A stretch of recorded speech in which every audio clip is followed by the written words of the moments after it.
Welcome back to Movie Recap. Today I'm gonna show you a 2015 Indian epic action film called Bahubali: The Beginning. Spoilers ahead. Sit back, relax, and enjoy the video. The movie begins with a woman struggling to run while carrying a baby while two men are chasing her. As the water is drifting her, she asks Lord Shiva and bargains to take her life in exchange. The child must live to ascend the throne of Maharishi. Later on, people saw her still holding the child up. As the man gets the boy, she points her finger up and lets herself submerge in the water. Nearby, they see the dead bodies of those men who chased her and concluded what happened. Then, they see a cave that links to the top of the mountain for the first time. The man assumes that it must be her sign to bring the baby there. Sang, who carries the baby, gets angry, claims that the boy is sent to her by the river goddess, and orders to close the cave immediately.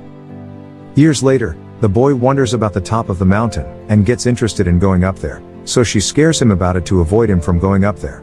As Shiva gets older, he persists in climbing up to reach the top of the mountain, for hundreds or thousands try.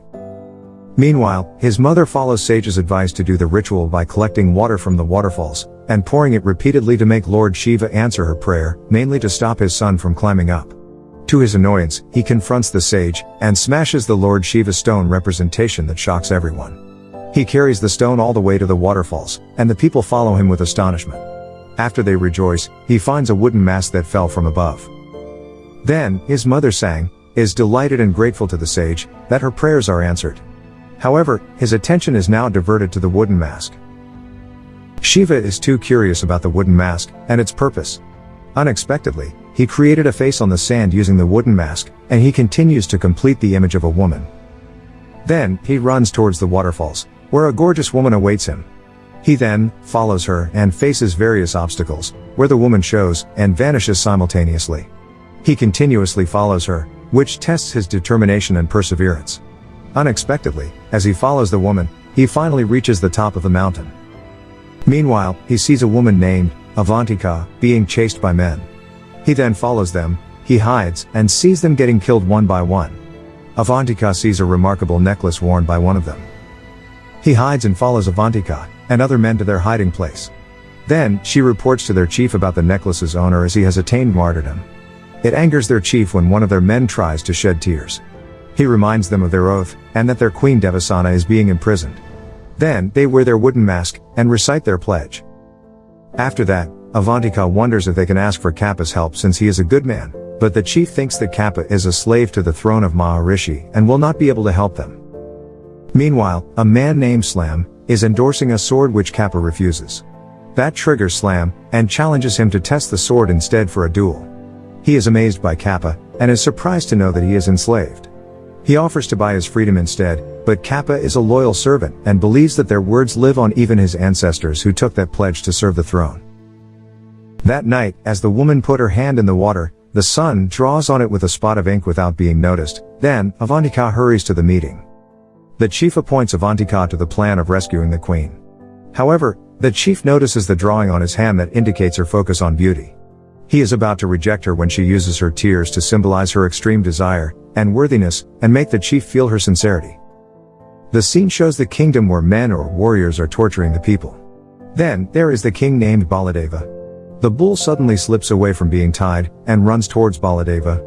He fights with the bull to prove his power. However, as he exits the area, the bull is about to attack again when Kappa runs towards it, and puts his life on the line. Still, Baladeva succeeds, and overpowers the bull, while Kappa is injured. Baladeva praises him for his loyalty. In return, he lets him ask for anything he wants. So, Kappa wishes to release Queen Devasana, who has been held captive for 25 years. He accepted his wish, however, he needed to kill her as a form of liberation.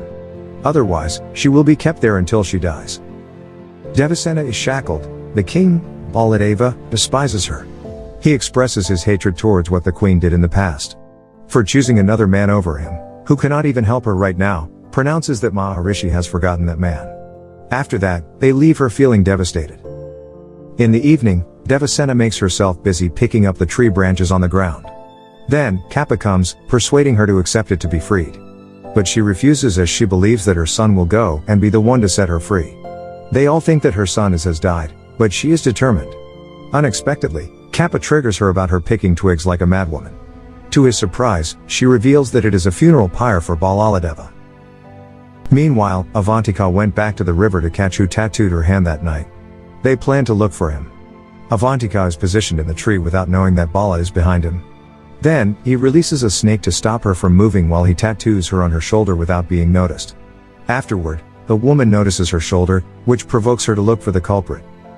While Shiva is sitting in front of a bonfire pretending to talk to Avantika through the wooden mask. Suddenly, Avantika comes attacking her. She caught him, and asked him about who he was. She finds it unbelievable that he could climb the mountain as it is impossible. Shiva uses flowery words that capture him, but they continue the chase. While she wants to hurt him, Shiva intends to reveal her other self, to see who is behind the mask. Later on, she is moved by Shiva as she discovers his purpose of going there, to find her, and bring the wooden mask she had lost. Musical plays for a while, they indulge in the momentum, making love, and appreciating themselves. Then, back to reality. Avantika picks up a flower, and makes Shiva unconscious, then, leaves him. Unfortunately, while walking, some men capture her and hurt her. When another man is about to cut her with a knife, Shiva comes to rescue her. While fighting with the men, one of them recognizes him, calling him Lord, and begging for forgiveness. When he notices that many men are coming, they quickly run, and chase them. Shiva throws a huge rock that causes an avalanche of snow where some of those men fall off, and he takes some part of the tree trunk to slide down safely. The sun rises, Avantika asks for forgiveness for what she did, which Shiva accepts immediately, and pronounces their union as lovers, sharing obligations, and all. He promises to rescue Devasana even without knowing her, as Avantika's goal is. As promised, Shiva rushed to the kingdom where Devasana was taken captive. They are having an event of lifting the king's golden statue. Devasana can sense her son's presence even without seeing him yet. As they raise the statue, the enslaved people are already weak, and cannot hold it anymore. The figure is about to stumble upon the workers when Shiva grabs the rope in a flash. Once again, his strength astonished the people. He takes the lead, and pulls the rope to lift the statue again. The wind blows, and exposes his face for a second. One of the enslaved people recognizes him, and utters, "Bali," then the rest follow, and shout his name while pulling the rope. The king and others get enraged, and curious about the name they are cheering. At the same time, Devasana feels delighted as people continue to rejoice in his son's name while lifting the statue, which triggers the king, Balaladeva. Meanwhile, Sang and the people are looking for Shiva. She worries about his disappearance after lifting Lord Shiva's idol. Avantika persuades the chief to trust her, and Shiva in rescuing Queen Devasana. The king, Balaladeva, was still bothered about what the people did earlier as if it was the statue of Bali. So, they wonder what urged people to do it. Meanwhile, Shiva disguises himself as one of the warriors. The king asks them who was the first to utter the name of Bali. When no one admits it, Shiva presents himself, but he pretends to accidentally stumble and put the place on fire as he moves forward. As he leaves, the king slightly recognizes him, and orders them to catch him. Devasana feels glad to see his son running towards her. He is being attacked by tons of warriors, but he is focused on his goal to rescue the queen. He uses the chariot to escape. It is almost a success. Unfortunately, a trap is waiting for them, catching them again. It was the dawn, they were being held captive. He sees his mother, Devasana, being tortured, which infuriates him. It causes her to fight back, and release his rage. He is close to killing the prince when Kappa comes to rescue him. They fight each other continuously, then, Avantika and the warriors, come to see Devasana happily. At the same time, the warriors from the other side come to get Devasana, so they rush towards each other, coming from side to side. While in the middle, Sang and their people, come out simultaneously, shocked by what they witness. As the prince tries to escape, he grabs Mahasenya's sword that is supposed to be for Kappa, and cuts the prince's head. All of the people are in shock. Kappa is enraged by this, and rushes towards Shiva, but is greatly surprised as he sees his face, and suddenly praises him by Bali's name, where all people kneel down in succession. Kappa then, puts his foot onto his head as respect. The next day, Kappa thanks Shiva's foster parents. Shiva feels something is not correct. He is really curious about himself. Kappa then, reveals how important he is, and recounts the kingdom's history, and his ancestry. Due to physical disability, the elder son of the kind was not crowned. The queen who was pregnant passed away, Maharishi mourns. The elder son, Vijjaladeva's wife, Sivagami, took the kingdom. The queen passed away, and they were able to save her son. While the kingdom is mourning, the people plan to revolt to take the throne against Sivagami. Meanwhile, Shivagami carries the two young boys, and pronounces the chance for the both of them to be the king. As time goes by, they train the boys, and witness their capabilities. They can see who has more potential. Aside from his physical strength, Prince Bali shows compassion, and is down to earth. Yet, they believe they both have equal strength, making it more difficult for the queen to decide, and face conflicts. Their trusted Saketa has stolen their military secret. The two princes went to find him in their neighboring kingdoms, and found him in a den of thieves, where thieves and murderers gathered together. Then, the other prince took advantage of the place.